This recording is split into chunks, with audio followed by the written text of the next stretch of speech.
সভাপতিত্ব করছেন ফরিদপুর জেলা যুব দলের সংগ্রামী সভাপতি, দীর্ঘ আন্দোলন লড়াই সংগ্রামের সহযোদ্ধা রাজীব হোসেন। উপস্থিত আছেন ফরিদপুর জেলা যুব দলের সংগ্রামী সাধারণ সম্পাদক, লড়াই সংগ্রামের সহযোদ্ধা বন্ধু জনাব জাহাঙ্গীর হোসেন সহ যুব দলের নেতৃবৃন্দ। সংগ্রামী ভাইয়ের আমার, বক্তব্যের শুরুতে গত 2024 সালের জুলাই আন্দোলনে যারা শহীদ হয়েছেন তাদের প্রতি গভীর শ্রদ্ধা নিবেদন করছি। পাশাপাশি আজকের এই সমাবেশে দাঁড়িয়ে গতকাল গোপালগঞ্জে এনসিপি সমাবেশকে কেন্দ্র করে যে 4 জন নিহত হয়েছে সেই 4 জনের আত্মার রূপ মাগফিরাত কামনা করছি এবং সেই পরিবারের প্রতি সহানুভূতি প্রকাশ করছি। এবং আমরা মনে করি এনসিপির ওই হামলার সাথে যারা জড়িত তাদের প্রত্যেককে আইনের আওতায় আনার দাবি জানাচ্ছি।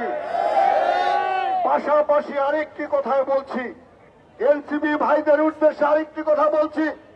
জুলাই আন্দোলনে আপনাদের ভূমিকা বাংলাদেশের মানুষ স্বীকার করে, কিন্তু আজকে লক্ষণীয় ব্যাপার হচ্ছে ওই 71-এর পরাজিত শক্তি যারা 1971 সালে মহান মুক্তিযুদ্ধে বিরোধিতা করেছিল, যারা মনে করে ভোটের মাত্র দিয়ে জীবনে কোনদিন নির্বাচিত হতে পারবে না, তাদের প্ররোচনে, তাদের কুবুদ্ধিতে আজকে বাংলাদেশে জুলাই আন্দোলনের শক্তিদের সাথে বিভেদ তৈরি হয়েছে।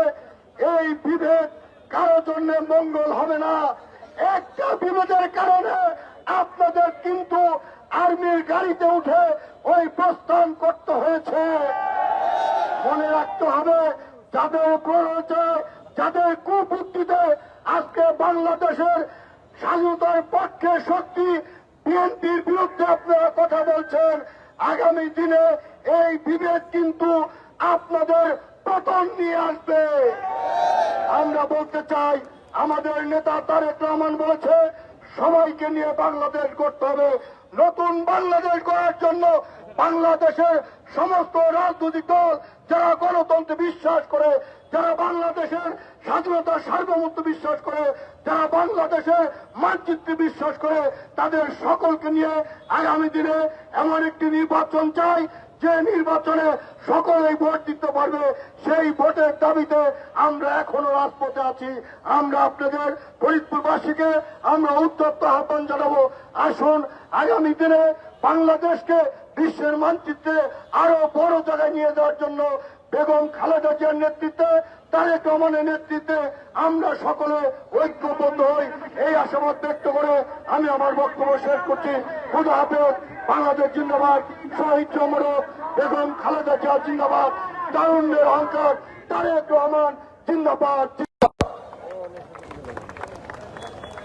সংগ্রামী সাথী ও বন্ধুরা, এ পর্যায়ে আপনাদের সামনে বক্তব্য রাখবেন বাংলাদেশ জাতীয়তাবাদী যুবদল ফরিদপুর জেলা শাখার সংগ্রামী সভাপতি, আজকের এই সভার সংগ্রামী সভাপতি জনাব রাজীব হোসেন। বক্তব্য রাখবেন রাজীব হোসেন।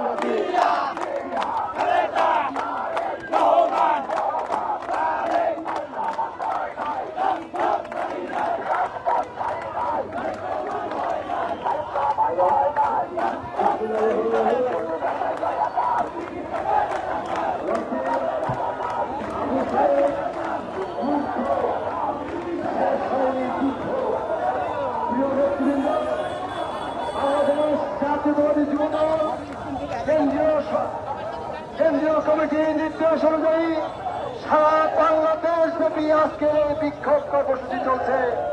বিক্ষোভ কর্মসূচিতে উপস্থিত রয়েছে বাংলাদেশ জাতীয়তাবাদী দল বিএনপি ফরিদপুর জেলা শাখার বিপ্লবী সদস্য সচিব, দীর্ঘ আন্দোলন সংগ্রামের সহযোদ্ধা বড় ভাই, প্রিয় নেতা জনতা এম কিবরিয়া স্বপন ভাই। উপস্থিত রয়েছেন জাতীয়তাবাদী যুবদল ফরিদপুর জেলা শাখার বিপ্লবী সাধারণ সম্পাদক জনাব জাহাঙ্গীর হোসেন। উপস্থিত যুবদলের senior vice president KM Zafar. উপস্থিত যুবদলের সিনিয়র যুগ্ম সাধারণ সম্পাদক শামীম তালুকদার সহ যুবদলের নেতৃবৃন্দ, সকলকে জানাই জাতীয়তাবাদী যুবদল ফরিদপুর জেলা শাখার পক্ষ থেকে রাজাকার আর সেই রাজার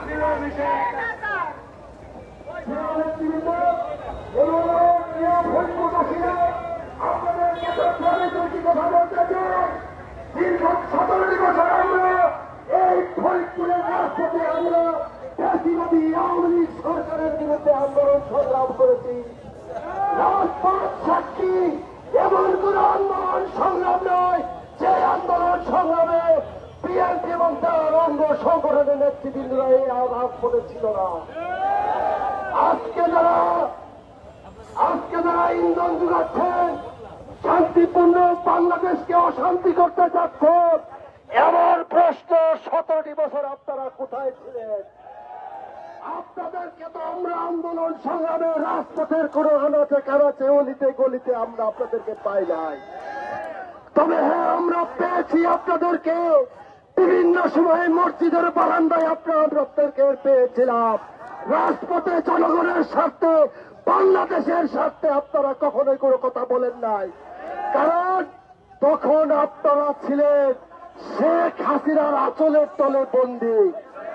নিজেদেরকে রক্ষা করার জন্য আপনারা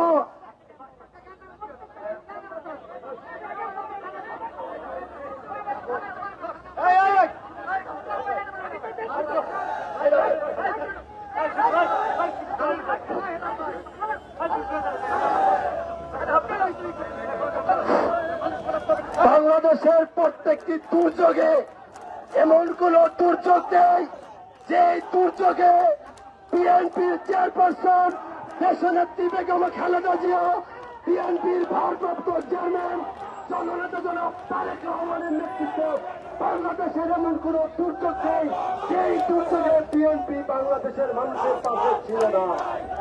কোথায় ছিলেন 17 বছর আপনারা?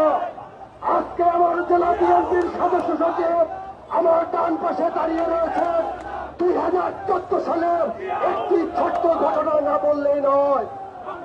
2014 সালে যখন ফরিদপুরে উপজেলা নির্বাচন হচ্ছিল, তখন জামাতে ইসলাম কিন্তু একটি প্রার্থী আমাদেরকে এই আসনে দাঁড় করিয়েছিল। ওই দিন এই কেপিয়া স্বপন ভাইয়ের সামনে শিবিরের এক কর্মী বলেছিল, এক নেতা বলেছিল স্বপন ভাইকে, স্বপন এইবার জামাত ইসলাম একজন ভদ্রলোক দাঁড়িয়েছে, তাকে তোমরা মনোনীত করো, তাকে তোমরা ভোট দাও। ওই দিন আমি বলেছিলাম, ভাই কি জন্য আপনাদেরকে ভোট দিব? এই 2014 সালে ফরিদপুর সমবায় সমিতির যে র্যাঙ্কিং হয়েছে, সেই র্যাঙ্কিংয়ে জামাতের প্রতিষ্ঠান স্বপনের প্রথম স্থান অধিকার করেছে। এইটা কিভাবে সম্ভব হলো? যেখানে হাসিনা বলছে জামাত এদেশে রাজনীতি করতে পারবে না, যেখানে মুজাহিদকে ফাঁসি দেওয়া হয়েছে, যেখানে মতিউর রহমান নিজামীর মতো লোককে ফাঁসি দেওয়া হয়েছে, কি জন্য ফাঁসি দেওয়া হয়েছে? কারণ আপনারা এই দেশে 71 সালে আপনাদের চরিত্র ছিল অত্যন্ত নোংরা চরিত্র, আপনাদেরকে ছিল। আপনারা পাকিস্তানি বাহিনীদেরকে দিয়ে বাড়িতে বাড়িতে নিয়ে গিয়ে আমাদের মা বোনের ইজ্জতের উপরে হাত দিয়েছিল। আমরা আপনাদের চরিত্র সম্পর্কে কোনো কথা বলতে চাই না, কিন্তু আপনাদের চরিত্রের কারণেই আমাদেরকে আপনার চরিত্র আজকে বহিঃপ্রকাশ করতে হচ্ছে। প্রিয় নেতৃবৃন্দ, আপনারা সজাগ থাকবেন। বাংলাদেশকে নিয়ে বিভিন্নভাবে ষড়যন্ত্র হচ্ছে, এই ষড়যন্ত্রকে রুখে দিতে হবে। আমার নেতা, আমাদের প্রিয় অভিভাবক জননেতা জনাব তারেক রহমান বলেছে, আমাদের যুদ্ধ কিন্তু এখনো শেষ হয় নাই, ষড়যন্ত্র চলছে। একটি পর্দার অন্তরালে ষড়যন্ত্র, এই ষড়যন্ত্রকে রুখতে হবে। যদি এই ষড়যন্ত্রকে আমরা রুখতে না পারি, তাহলে এই দেশে অরাজকতা সৃষ্টি হবে। কিছু দেশ এবং এই দেশের স্বার্থবাসী কিছু রাজনৈতিক সংগঠন এই দেশটাকে কলুষিত করার জন্য বিভিন্ন সময়ে বিভিন্নভাবে তারা ষড়যন্ত্র করছে। প্রিয় এলাকাবাসী, আরেকটি কথা না বললেই নয়, আমি যখন এই মিছিল শুরু করেছিলাম তখন আমি প্রশাসনকে বলেছিলাম, ভাই কিছুক্ষণ সময় দিবেন, রাস্তাটা ক্লিয়ার রাখবেন, আমার জনসভা শেষ হবে, আপনারা রাস্তাটা আবার পরিপূর্ণ করে দিবেন। কিন্তু আমি কি দেখতে পেলাম, আমার মিছিল শেষ হওয়ার সাথে সাথে এই পরিবহন আবার চালু করে দিয়েছে প্রশাসন। আমি জানি সারা বাংলাদেশে 17টি বছর যে অরাজকতা সৃষ্টি হয়েছে